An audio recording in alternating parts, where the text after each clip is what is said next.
Bom, então, hoje, né, nesse período de pandemia que nós estamos vivendo, transforma-se também, né, pelo reconhecimento nacional e internacional atribuído à telemedicina e à telesaúde no país, né, nós estamos vivendo um enorme momento de transformação, né, é tudo é tudo que a gente queria há 20 anos atrás e que, de uma hora para outra, passou a ser a bola da vez, né? Mas vejam que lá quando nós começamos, em janeiro de 2006, aqui, esse era um slide que eu puxei de um evento na Federal do Alagoas. Como vocês podem ver, um dos objetivos da RUT também foi o de não centralizar as ações e não dar só o benefício em recurso, né, na constituição das unidades de telemedicina e telesaúde em cada uma das instituições, né, que entraram na lista puderam ser beneficiadas, todas públicas, né, todos os hospitais universitários e de ensino, né, ou de ensino, perdão, mas vejam que tudo que a gente está discutindo agora já estava posto lá em 2006. Né?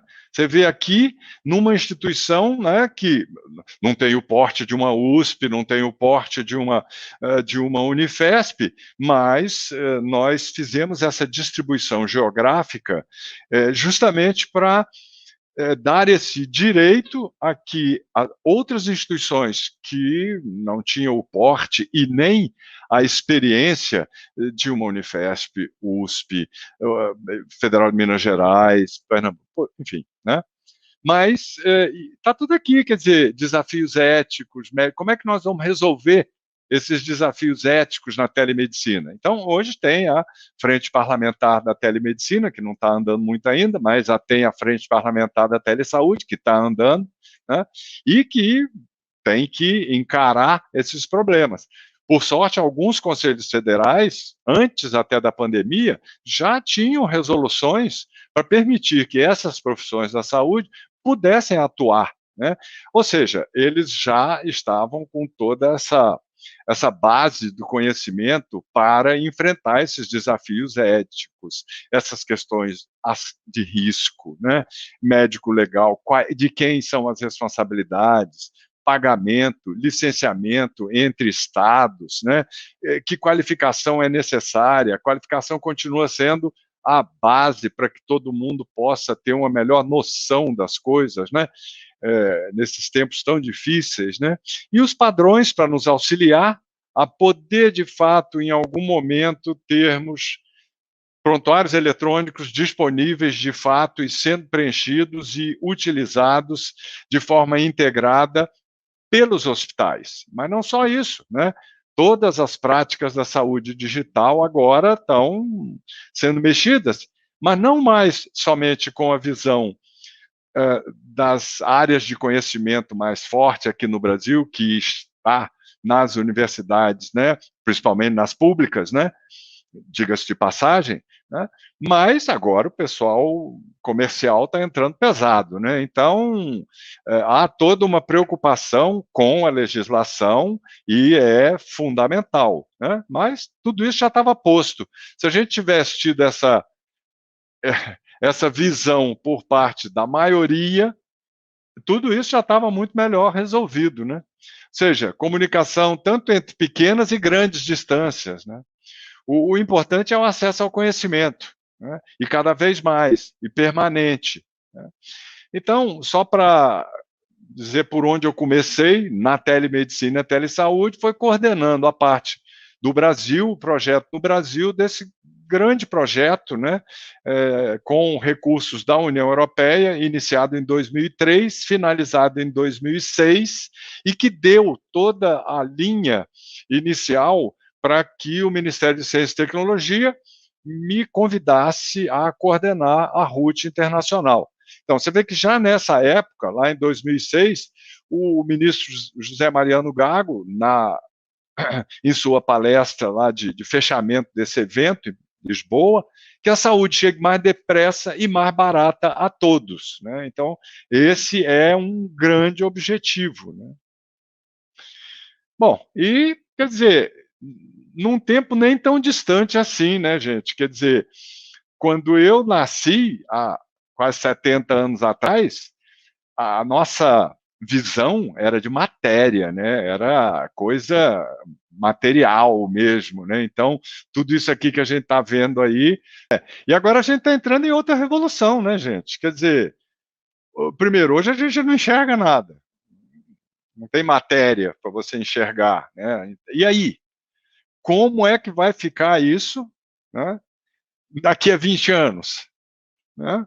Vamos pensar, né, num período, né, biomedicina, né, nanotecnologia, como vai ficar isso? Inteligência artificial, seja lá de que forma, né? Porque inteligência artificial a gente já, de uma forma ou de outra, a gente já estava fazendo lá na década de 80, 70 para 80, de alguma forma, né?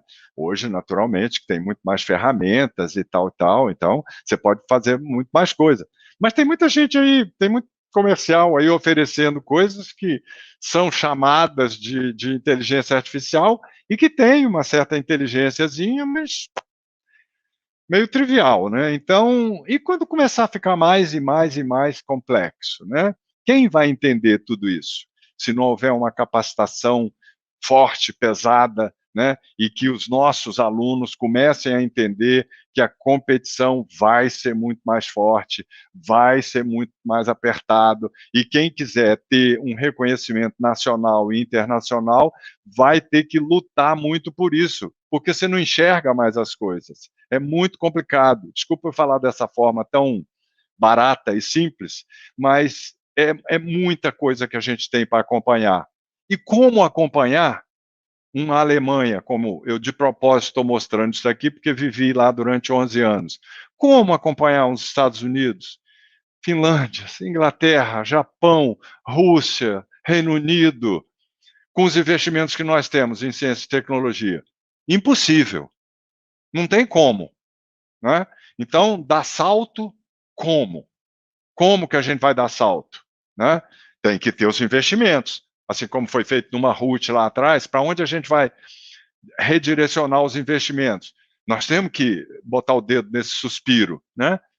Enfim, temos aí a frente parlamentar mista da telesaúde, que vai ter que regulamentar essa coisa, né? Todo esse operacional, cyberinfraestrutura, né? Interoperabilidade, governança e recursos humanos cada vez mais capacitados. Então, tudo isso está demandando muito de todos nós. Os conselhos federais, de todas as profissões da saúde, estão se mexendo e vão ter que se mexer cada vez mais, mas estão atentos e estão querendo delinear os melhores caminhos para melhor atender a população e melhor atender aos profissionais da saúde. Né? A Organização Mundial da Saúde está partindo também, né, finalmente, de novo, né, porque ficou meio parada mesmo, né, com uma estratégia global para a saúde digital, shapeando aí o futuro. Né? Então, todos esses documentos têm que, vocês, alunos, residentes, todos os profissionais da saúde têm que, pelo menos, dar uma diagonal, porque são fundamentais para o crescimento de cada um de nós.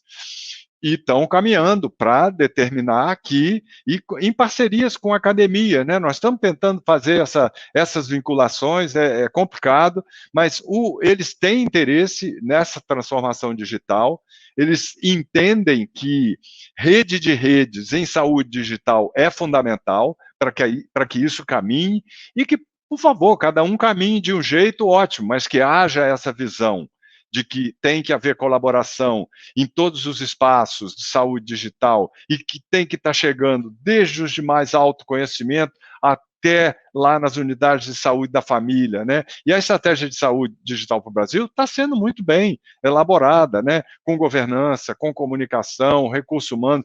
Eu não pude colocar aqui agora, gente, eu já coloquei, não, já tem um relatório de atualização do monitoramento da evolução da estratégia de saúde digital. Então, por favor, busquem aí, eu não estou com isso agora, eu posso até, vou colocar de novo aqui, quando mandar esse PDF para o curso, para o evento, eu já mando atualizado. Mas vocês têm que olhar tudo isso, tá? Tem que passar os olhos. E nós estamos sempre olhando, né, como construir, colaborar e disseminar o conhecimento em rede, olhando para os objetivos de desenvolvimento sustentável. Então, vou dar sempre olhando em como é que a gente constrói redes de colaboração e como a gente faz isso andar, né? Caminhar. Então, um pouquinho do sistema RNP, para todo mundo entender, nós somos a instituição, a Rede Nacional de Ensino e Pesquisa, responsável pela internet de alta velocidade no país para as instituições de ensino superior e pesquisa, e fomos caminhando com redes metropolitanas comunitárias, né, as nossas organizações usuárias, né, expandimos, então, para todos os estabelecimentos de saúde cadastrados no CNES que tenham prática de ensino efetivas, queremos caminhar mais, e com serviços avançados em rede, há uma intenção das redes acadêmicas no país, no mundo, em observar melhor essa prática, né, com serviços avançados em rede, e a gente vai chegando já aí em mais de 800 municípios também, tá? Para poder chegar lá nos campi avançados de todas as universidades federais, ou quase todas, né? E construindo, então, uma articulação muito forte com os provedores de internet, as grandes telecoms, para que esse compartilhamento de custos seja cada vez mais baixo. Tá? Bom, aqui, exemplo, Rede Comep até em Manaus, né, sei lá, uns 45 quilômetros, 50 quilômetros de fibra ótica pela cidade, conectando todas as instituições de ensino superior e pesquisa, né, e fazendo as articulações com o governo do estado, com o governo municipal, né, e aí nós temos esse olhar dessa iniciativa nacional que vai do Programa Nacional Telesaúde Brasil Redes, e da Universidade Aberta do Sistema Único de Saúde, com recursos do Ministério da Saúde, e a RUT, com recursos do Ministério da Ciência e Tecnologia e do Ministério da Educação, criando os grupos de interesse especial, né, e colaborando aí para os Objetivos de Desenvolvimento Sustentável. Esses grupos de interesse especial, eles foi uma ótima estratégia que nós escolhemos na RUT para integrar todas essas instituições em rede, de fato, nacional e internacional, podendo, dessa forma, os profissionais, residentes, alunos, professores, discutirem nas suas especialidades, nas suas profissões específicas, os temas de interesse. Então, aqui, banco de leite humano, né, coloproctologia, farmacologia, oncopediatria, que é coordenado pelo professor Lederman, endocrinologia pediátrica, cardiologia, por aí vai, né? São 55 grupos, né? E aqui nós já estamos colocando juntos também com a Nutrição, que é a Rede de Soberania e Segurança Alimentar e Nutricional, né, como esse SIG de obesidade também, né, e tentando juntar esses grupos, né. Então, na outra sessão vocês vão ver mais algumas coisas disso, tentando juntar esses grupos para participarem também de eventos, hackathons, prêmios internacionais. Então, graças a Deus, isso está caminhando legal. É um esforço colossal de todos nós. Por exemplo, o SIG de Saúde de Criança e Adolescente, perdão, aqui está o de sobre saúde da criança indígena, mas no SIG de saúde de criança e adolescente, que é um dos mais antigos. Desde 2008, nós começamos a criar os SIGs em 2008, e 6 dos 8 criados ainda estão vivos e muito ativos. O de saúde de criança e adolescente, coordenado pela UERJ, UFBA, Federal da Bahia e Federal do Ceará, já atingiu, semana passada, se não me engano, 130 sessões, né? Então, é um avanço considerável, né, importante. Quando veio a pandemia, né, aí já em março do ano passado, nós criamos o SIG Covid, com sessões semanais. E aí convidamos gente do mundo inteiro, tá, para dar essas palestras, tanto da China como da Rússia, eh, México, Israel, França, Itália, para a gente ter uma noção, para os profissionais de saúde terem essa noção de como isso estava andando também nos outros países. E com palestrantes de vários estados diferentes do Brasil, com diferentes temas, diferentes especialidades, isso toda semana. Então, nós tivemos aí sessões com 100, 130 participantes profissionais da saúde, né? E discutindo toda essa temática. Hoje continua o SIG, só que com uma ou duas sessões mensais, dependendo das disponibilidades. Tá? Fizemos, então, encontros também com a Argentina, aproveitando essa sessão de número 50, chamando a telesaúde, a diretora de telesaúde da Argentina, a doutora Celeste, e a diretora do DESD no Brasil, a doutora Adriana, fazer um evento conjunto, né? Como a telesaúde está auxiliando algumas práticas da, não era mais da prevenção, como conter, né, toda essa pandemia e auxiliar os profissionais eh, nos próprios cuidados e tratamentos em hospital.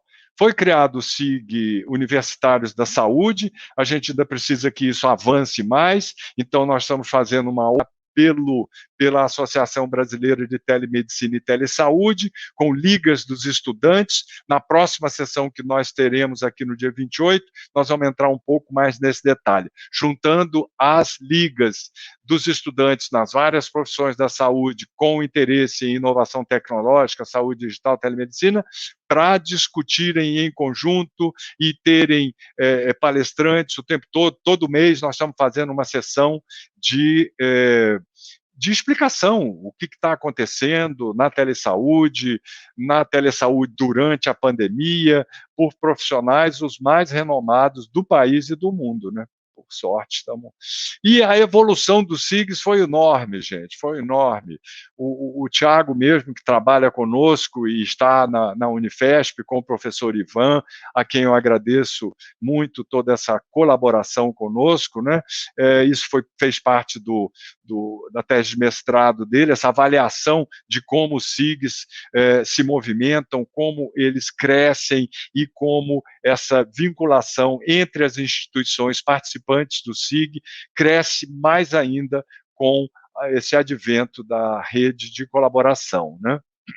Na residência também, nós fizemos 2015, 16 e 17 também uma ação muito grande. Na época eram salas de videoconferência e a gente juntava 45 salas em média, às vezes tinham 50 salas, com mais de 600 preceptores em sala de aula, e isso dá um custo evitado, isso já lá em 2016, nesse curso aqui que nós fizemos, em 12 semanas, mais de 4 milhões de dólares, se tivéssemos que transportar todo esse pessoal e tal, né? Agora essa prática começa a ficar mais claro, né? Outras ações que a gente gostaria de ter caminhado mais, mas que com o decréscimo dos investimentos não foi possível, e esse foco que nós estávamos dando era justamente para melhorar a capacitação das pessoas, dos profissionais da saúde, né, com captação, transmissão e visualização de cirurgias em tempo real, em 4K, e algumas em 4K em 3D, como foi feito aí na Unifesp, né, em oftalmologia. E aí com os especialistas colocando o dedo no suspiro, dizendo, não, mas olha, essa cor aqui ainda não está muito boa, não. Eu não poderia dar uma opinião aqui à distância, vendo com essa cor que está aparecendo aí, pelo visto. Mas, enfim, são ações que nós iniciamos e estávamos à frente dos americanos, e eu posso falar isso de carteirinha, porque fizemos a apresentação nos Estados Unidos, em vários eventos da Internet 2, assim como na Europa, nos eventos da GEAN, e ninguém estava fazendo isso ainda no nível que nós já estávamos, né, articulados e fazendo, não no estalar dos dedos, mas com bastante sucesso. Enfim, o CETIC tem feito ações importantíssimas de captação do que está sendo feito nos hospitais, né, nos estabelecimentos de saúde, até nas unidades básicas de saúde, com respeito à saúde digital, TICs em saúde. E com isso nós temos um conjunto de dados, microdados, captados, né, que podem servir a inúmeras referências de teses, né, desde 2013 a esse respeito, e está tudo lá disponível para utilização aqui junto ao CETIC. 2020 não pôde ser realizado e a gente espera, talvez agora em 21 ou será retomado em 22. Né? Não tenho essa certeza. Né? Bom, então, desde antes até, gente, alguns estados no Brasil já estavam lá na frente, porque eles iniciaram lá em 2005, tá vendo aqui, ó, desde 2005, a Secretaria de Estado da Saúde de Minas Gerais, já tinha um projeto, eu participei desse projeto ainda como empresário, com o Hospital das Clínicas da UFMG, mas com os hospitais universitários também de Uberlândia, Triângulo Mineiro, Juiz de Fora, Monte Claro, ixi, esse SJ eu nem sei de onde é, desculpa, gente, Montes Claros, acho que é São João del Rei, tá? E com isso em 2005, né? E aí foram caminhando, começaram com 80, né, municípios, e chegaram a 800 municípios, fazendo avaliação, podendo garantir que 70% a 80% dos pacientes atendidos não precisavam ser transferidos. Isso dá uma economia municipal da ordem de 10% a 15%, portanto, valor fundamental. Outros estados também, como Santa Catarina, também iniciaram lá em 2005, tá vendo? Já com mais de 4 milhões, 5 milhões de exames médicos realizados, reduziram em 69% fila de espera, e estão muito à frente, estão avançando. Eu só trouxe alguns exemplos aqui para vocês saberem. E tudo isso durante a pandemia continua caminhando, assim como Recife. E o importante aqui em Pernambuco é que eles já, antes da pandemia, já lançaram uma política estadual de telesaúde, envolvendo todos os institutos, todas as unidades de telemedicina, ou seja, essa consciência, né, e cultura da prática da telemedicina e da telesaúde por conta dos investimentos feitos na RUT, ou seja, mas nos hospitais universitários e de ensino, isso permitiu uma facilidade muito maior quando chegou a pandemia. Chegada a pandemia, a UFAM, a UEA, todo mundo já estava com essa base. Então, eles começaram a fazer como fosse possível, ou seja, aqui, capacitação em todos os municípios, onde a UFAM tem um campus avançado por causa da conectividade, eles juntavam lá todos os agentes comunitários em saúde, e essa é uma massa de profissionais enorme, gente. No Brasil, é da ordem de 450 mil, tá certo? E precisam ser capacitados permanentemente, e não estão ainda sendo capacitados permanentemente. E nós só vamos crescer com essa qualificação necessária para os novos desafios da saúde digital, do desconhecido, né? Só com muito conhecimento. E aqui já fazendo atendimento em várias especialidades, também nos locais aonde já tem campus avançado da universidade, e, portanto, fazendo um acordo com as prefeituras, com as secretarias municipais, para prestarem essa segunda opinião à distância.